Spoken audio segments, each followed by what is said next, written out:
The cards scattered across the Family Feud stage like fallen leaves, but Steve Harvey didn't bend to pick them up.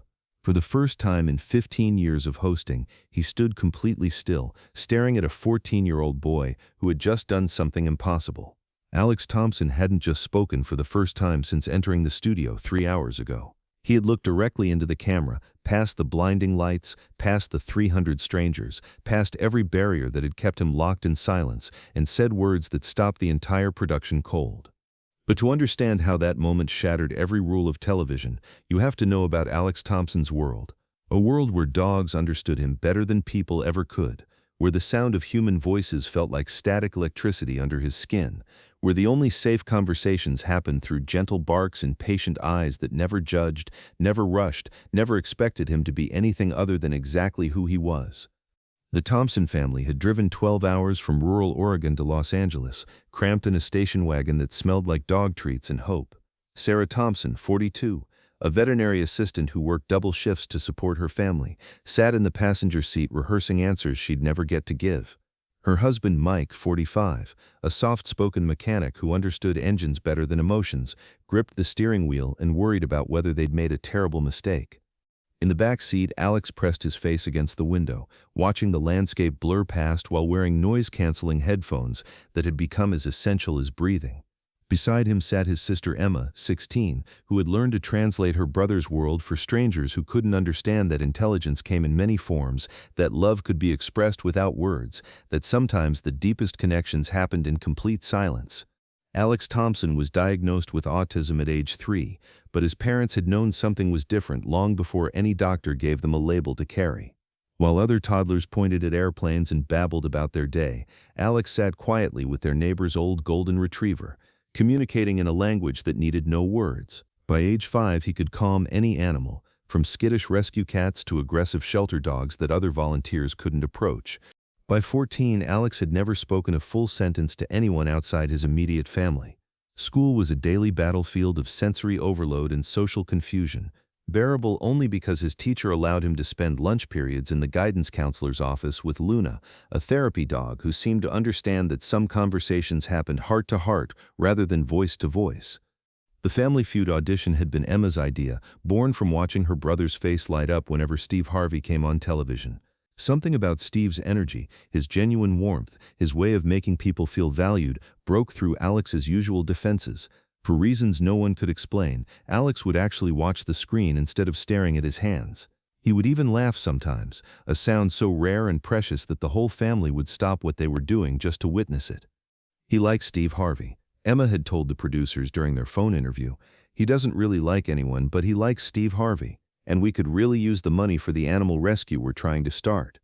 What Emma didn't mention, what the family had agreed never to discuss in public, was that Alex's dream of opening an animal rescue wasn't just a sweet childhood fantasy.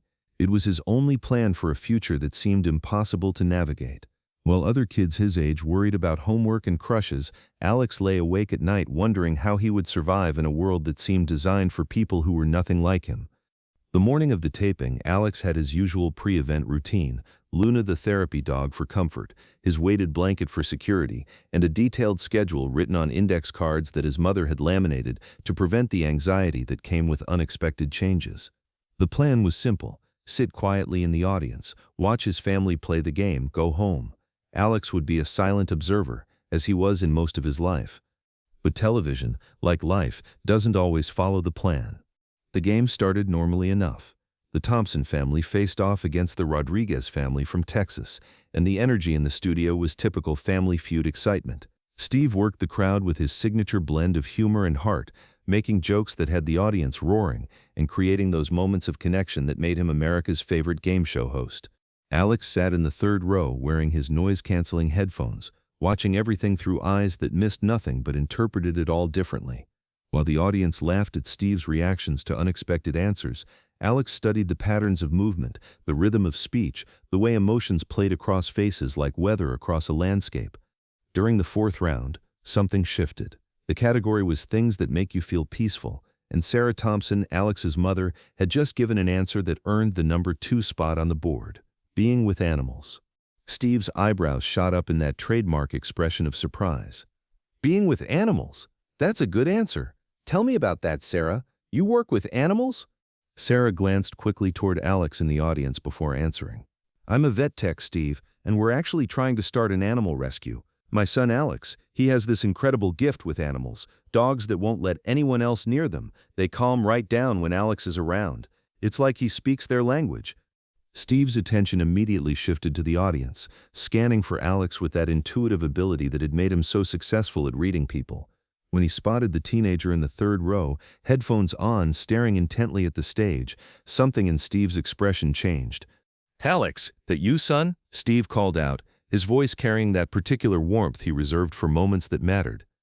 The studio fell into an expectant hush. 300 people turned to look at Alex Thompson, who sat frozen in his seat like a deer caught in headlights.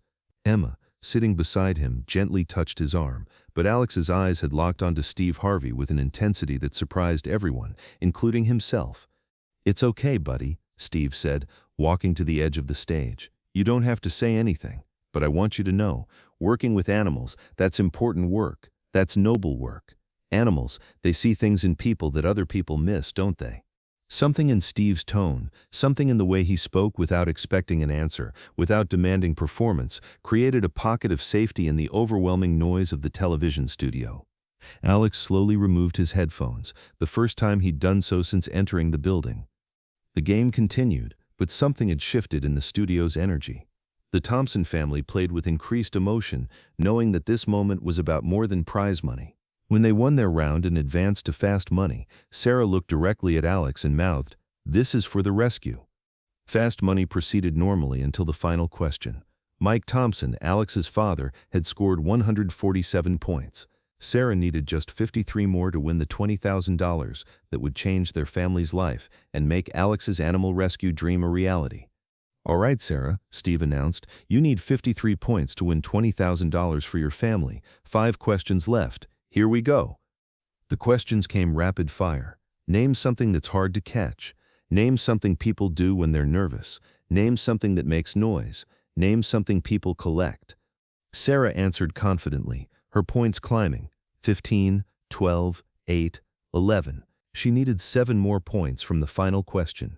Last question, Sarah, Steve said, and you need just 7 points to win it all. Name something that makes you feel proud. Sarah paused, looking out at her family in the audience. Her eyes found Alex, who was leaning forward in his seat, more engaged than she'd seen him in months. My children, she answered simply. The board revealed, my children, 23 points. The studio erupted in celebration. Confetti fell from the ceiling. The Thompson family had won $20,000. But in the chaos of victory, Steve Harvey noticed something that made him stop the celebration. Alex Thompson had stood up. Not to leave, not because of overstimulation, but because he was trying to get Steve's attention. His mouth was moving, forming words that no one could hear over the celebration. Steve held up his hand, and the studio gradually fell silent. Hold on, everybody, I think Alex has something to say. Behind the scenes, producers frantically whispered about protocol, about time constraints, about the fact that the show was supposed to end with the confetti and celebration. But Steve Harvey had learned long ago that some moments were more important than television schedules. Alex Thompson looked directly into the main camera, past the bright lights that usually made him cover his eyes, past the crowd that usually sent him into overwhelming anxiety. When he spoke, his voice was quiet but clear, carrying across the silent studio with the power of absolute truth. The dogs at the shelter, Alex said, each word carefully chosen, deliberately spoken, they're going to have a real home now. Dogs don't lie. Dogs don't pretend. Dogs just love, and now we can love them back the right way. The silence that followed wasn't the comfortable quiet of television production. It was the profound hush that happens when something sacred breaks through the ordinary world, when truth speaks itself so clearly that everyone present understands they've witnessed something extraordinary. Steve Harvey, who had handled thousands of unexpected moments, found himself completely unprepared for this one. This wasn't just a contestant speaking. This was a young man who had spent 14 years locked in silence, suddenly finding his voice because something mattered enough to break through every barrier that had kept him isolated. Alex, Steve said, walking down into the audience with deliberate steps, how long have you been waiting to say that? My whole life, Alex replied, still looking directly at Steve with an intensity that bypassed every social convention he'd never mastered. Dogs understand when you're different. People usually don't, but you do. You understand. Steve reached Alex's row and did something unprecedented in 15 years of hosting Family Feud. He climbed over the barriers, sat down directly beside Alex, and spoke to him not as a television host to a contestant, but as one human being to another. Alex, I want to tell you something, and I need you to really hear me, okay? Being different isn't being broken. Being different is being exactly who you're supposed to be. And if dogs trust you, if animals feel safe with you, that tells me everything I need to know about who you are. Alex looked at Steve with those same intent eyes that made animals feel understood. They're going to tear down the old shelter next month. 47 dogs with nowhere to go. The money, it's going to save them.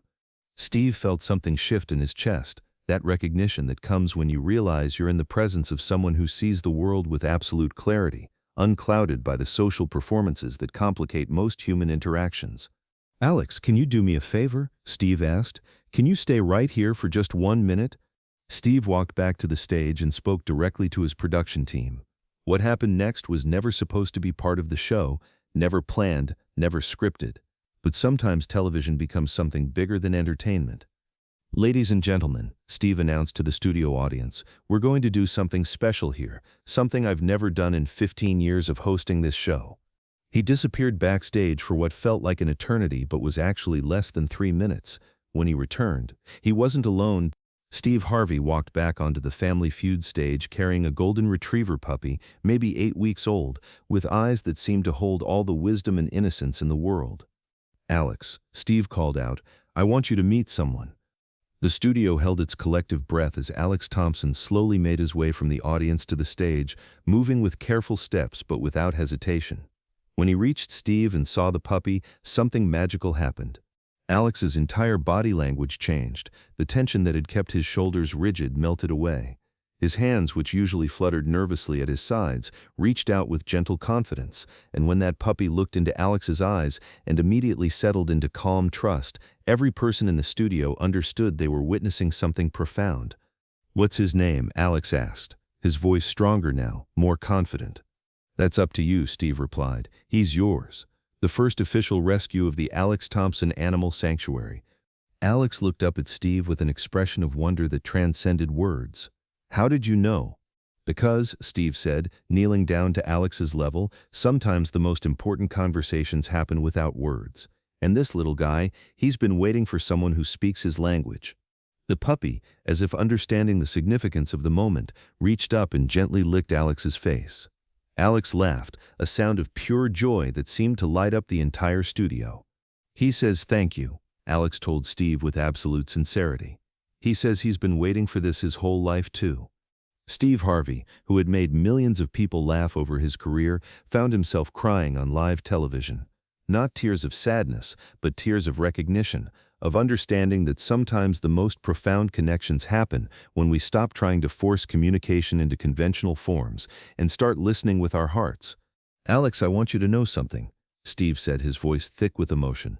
You just taught everyone in this studio, everyone watching at home, something important. You taught us that there are many ways to speak, many ways to connect, many ways to love, and yours is just as valid, just as beautiful, just as important as anyone else's. The studio erupted in applause, but it was different from typical game show applause. This was recognition, celebration, acknowledgement of something real and meaningful and life-changing. But Steve wasn't finished. He turned to address the camera directly, speaking to the millions of viewers who would see this moment. Ladies and gentlemen, Alex Thompson is going to save 47 dogs next month with the money his family won today. But more than that, he just saved all of us by reminding us what it looks like when someone finds their voice, finds their purpose, finds their place in this world. Alex, holding his new puppy with gentle confidence, looked directly into the camera one more time. If you have a dog, hug them tonight. If you don't have a dog, maybe you should get one. They're waiting for you to understand that love doesn't need words. 6 months later, the Alex Thompson Animal Sanctuary opened its doors in rural Oregon. The facility, funded by the Family Feud winnings and donations that poured in after the episode aired, became a model for animal rescue operations nationwide.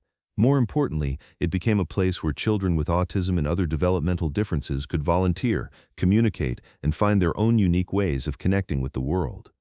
Alex Thompson, who had spoken fewer than 100 words to strangers in his entire life before that day, became an advocate for animal rescue and autism awareness.